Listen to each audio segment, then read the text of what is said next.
Muito bom, terceiro, vamos ver agora do que dependem as enzimas. Sei que toda enzima é uma proteína, mas nem toda proteína é enzima, né? Porque a proteína pode ser material estrutural e pode ser anticorpos, e pode ser enzima. Se ela for enzima, ela vai controlar reações químicas, perfeitamente. Ela vai acelerar, retardar, inibir, acelerar, ela vai controlar reações químicas. Tanto é que a enzima é chamada hoje de biocatalisador. Por quê? Porque ela regula as reações químicas. Como o conjunto das reações químicas é chamado metabolismo, nós dizemos que são as enzimas regulam o nosso metabolismo. Professor, e do que depende isso? Vamos lá. Primeira coisa que a proteína depende é da temperatura. Para que ela possa atuar no seu máximo, no seu limite de eficiência maior, ela precisa ter uma temperatura ideal. Então existe uma temperatura ideal no qual as enzimas, que são proteínas, claro, trabalham no seu limite máximo. Professor, então é importante eu manter a temperatura do meu corpo próxima, mais próximo possível do ideal. Perfeito. Felizmente, nossa evolução nos conduziu a seres homeotérmicos. Nós mantemos a nossa temperatura constante, independente do meio. Temos para isso o sistema termorregulador. Aves e mamíferos conseguiram essa evolução. Aves e mamíferos mantêm a temperatura do corpo constante, independente do ambiente. Lá fora pode estar 0 graus, eu estou a 36 graus, 36,5 aproximadamente. Senhor, eu estou no deserto, está 50 graus, não tem problema, eu estarei a 36 graus, 36 graus e meio. Por quê? Porque eu tenho um sistema termorregulador, a minha temperatura é constante. Já os outros seres vivos, que não são aves e mamíferos, peixes, anfíbios, répteis, são psilotérmicos ou heterotérmicos. Não tem sistema regulador, a temperatura do corpo varia com o ambiente. Está quente, ele está quente. Está frio, chamados animais de sangue frio. Professor, isso não é bom para trabalho de enzima. Não, não é bom. Porque as enzimas, que são proteínas, adoram trabalhar em temperatura ideal. Adivinha qual é a temperatura ideal da maioria das enzimas? Por volta de 36 graus. Justamente a nossa temperatura. Então nós nos mantemos com a temperatura constante e isso favorece muito a ação da enzima.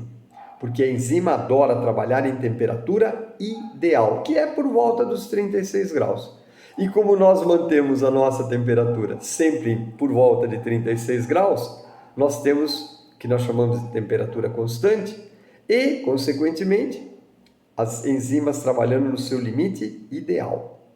Outra coisa que faz variar a velocidade da enzima, que é uma proteína, é o pH. O senhor, pH é da química. Isso, pH é da química. Vou espirrar. Desculpem. pH é da química. Concentração hidrogeniônica, quantidade de H+. E se você se lembra, o pH requer uma tabela. De 0 a 14, sendo que o 7 é chamado pH neutro. Lembram disso? Trem. De 0 a 14, sendo que o 7 é neutro. Então, tudo que tiver 7 ou próximo de 7, chamado pH neutro. Abaixo de 7, tendendo a 0, pH ácido. Acima de 7, tendendo a 14, quanto mais, claro, básico ou alcalino. Então, eu peguei lá, por exemplo, uma enzima do estômago, adora pH ácido, pH 2 e pouquinho. As enzimas da boca, por exemplo, adoram pH neutro, pH por volta de 7. Enzimas do intestino adoram pH básico, pH alcalino, por volta de 9, tralalá. Então, cada enzima tem o seu pH ideal. Tem enzima que adora pH ácido, as do estômago, por exemplo. Tem enzima que adora trabalhar em pH neutro. As da boca, por exemplo, a amilase salivar trabalha em pH 6,9. E o pH da nossa saliva é exatamente entre 6,7 e 7, ou seja, é basicamente neutro. Proteínas do nosso intestino já amam trabalhar em pH básico ou alcalino. Professor, então cada enzima tem o seu pH ideal, isso. Se você pegar uma enzima do estômago, que adora pH ácido, e colocar, por exemplo, na boca, ela não funciona. Falar, não, esse pH eu não gosto não trabalho não.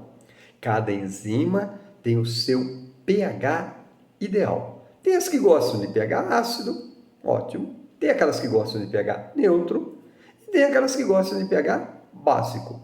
Então, de acordo com a região do corpo, tem um tipo de pH. E as enzimas dessa região estão habituadas, gostam, preferem o pH ideal. Se elas gostam de pH ácido, elas vão procurar lugar com pH ácido para poder trabalhar. Ah, essas enzimas aqui, professor, gostam de pH neutro. Ah, elas vão procurar lugares de pH neutro para melhor trabalhar.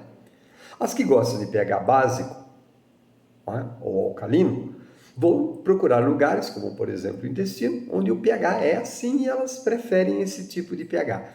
Cada enzima tem o seu pH ideal. Perfeito? Muito bom. Professor, e as enzimas também podem se transformar em anticorpos, sim. Se elas forem anticorpos, estarão relacionadas ao sistema imunológico, estarão relacionadas à sua defesa. E nós vamos falar um pouquinho mais sobre essa questão da defesa, até porque estamos no momento, né, aí do vírus Covid-19, né, porque ele foi colocado à disposição em 2019, por isso Covid-19, e nós vamos trabalhar um pouquinho desses anticorpos, falar um pouquinho de vacina, soro, retomar esse conceito muito importante, que eu acredito que o vestibular desse ano vai amar falar sobre vacina, soro, imagina, né? Tá na moda,